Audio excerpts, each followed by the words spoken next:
Pourquoi l'argent ne s'apprend pas à l'école? Salut, j'espère que tu vas bien. Très heureuse de te retrouver dans cette vidéo. Si ma chaîne t'intéresse, n'hésite pas à t'abonner en cliquant sur le bouton rouge juste en dessous pour ne rater aucune de mes vidéos. Clique également sur la cloche pour savoir quand je publie et surtout n'hésite pas à commenter. Pourquoi l'argent ne s'apprend pas à l'école? Le système d'éducation est conçu pour produire de bons employés et non des employeurs. Seul un sens des affaires aiguisé et non un souvenir académique procure une sécurité financière. Qu'enseignent les parents riches à leurs enfants? C'est la question posée par Robert Kiyosaki, auteur du best-seller « Père riche, père pauvre ». J'ai eu deux pères, explique-t-il, l'un riche et l'autre pauvre.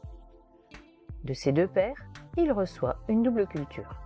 Scolaire par son père biologique, un intellectuel qui mène une carrière de directeur de ministre de l'Éducation d'Hawaï, entrepreneurial par son père spirituel, un self-made man qui a déserté les bancs de l'école très tôt.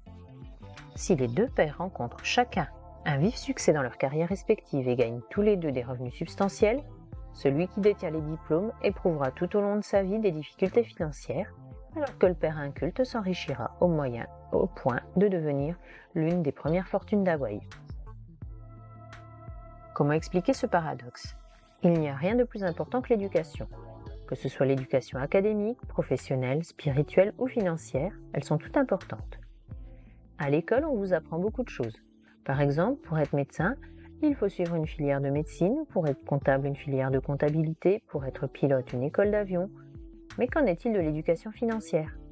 On n'a rien appris de l'argent à l'école, alors qu'on l'utilise tous les jours. Certains diront qu'il faudra suivre une filière d'économie. L'économie ne nous apprend rien sur l'argent, elle est basée sur la théorie et sur l'idée que l'homme est rationnel en matière d'argent. L'homme n'est pas rationnel en matière d'argent.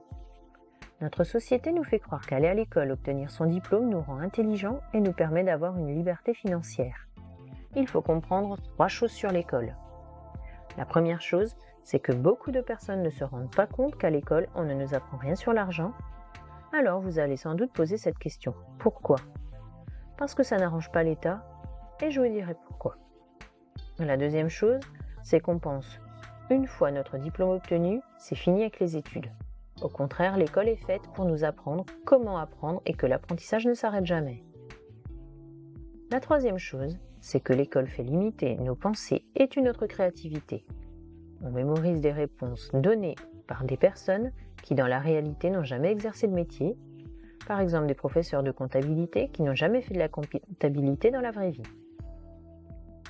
Voici pourquoi on ne nous apprend rien sur l'argent à l'école. Le but de l'école est de faire de vous des employés. Les plus prestigieuses écoles ont été créées par des barons comme John Rockefeller, Cornelius Vanderbilt, Leland Stanford et Cecil Rhodes. Leur but était d'acquérir les meilleurs et brillants élèves et de les éduquer pour que ces derniers travaillent pour leur business, les faire des employés, et non pas les former comme entrepreneurs ou innovateurs, sinon ils pourraient les concurrencer. Peut-être que c'est la raison pour laquelle les plus grands entrepreneurs comme Bill Gates, Steve Jobs, Michael Dell et Mark Zuckerberg n'ont pas fini leurs études dans ces prestigieuses écoles. Ils n'avaient pas reçu l'éducation dont ils avaient besoin.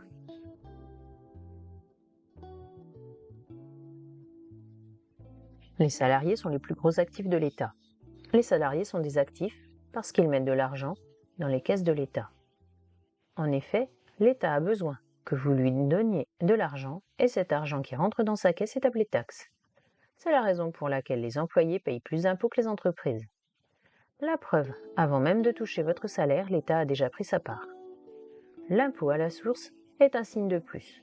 L'État donne des avantages aux entreprises parce que ces dernières lui créent des emplois et qui dit emploi dit taxe. Par exemple, McDo est une multinationale qui ne paye pas d'impôts légalement alors qu'elle gagne des milliards de dollars.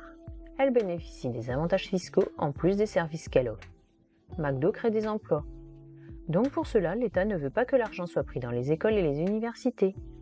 Et ensuite, il fait croire que le moyen le plus efficace pour gagner sa vie est d'être un salarié, c'est-à-dire travailler pour l'argent.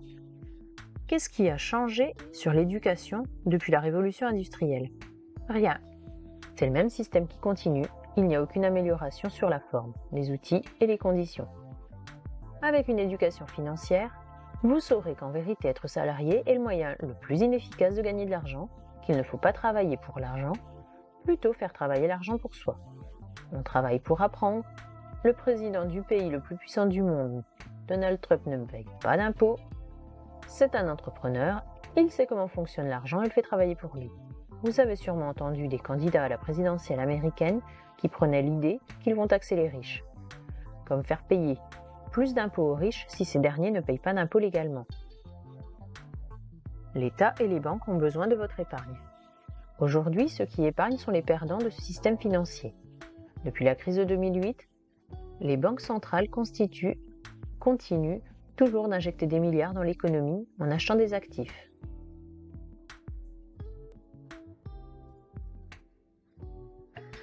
Par exemple, des obligations, c'est-à-dire des dettes.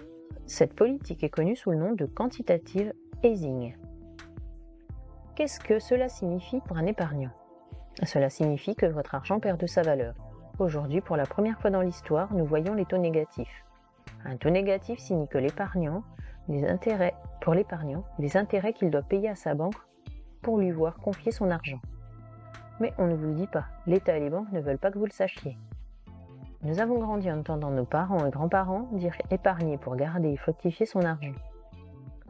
Mais le monde a changé et les placements comme le livret A ne font que vous appauvrir. Exemple du livret A. Le livret A est un placement le plus utilisé en France. Son taux d'intérêt, c'est-à-dire son taux de rémunération, est passé de 0,75 à 0,50 le 1er février 2020, le taux le plus bas depuis sa création. Quel est l'impact de l'inflation sur le livret A? En 2019, l'inflation moyenne sur les 12 mois était de 1,1. Cela veut dire que le taux de rémunération de 0,75 et une inflation de 1,1, vous n'avez pas gagné, mais au contraire, vous en avez perdu. Avec une éducation financière, vous saurez que ce type de placement ne vous permet pas de gagner de l'argent. Il n'arrange que l'État et les banques.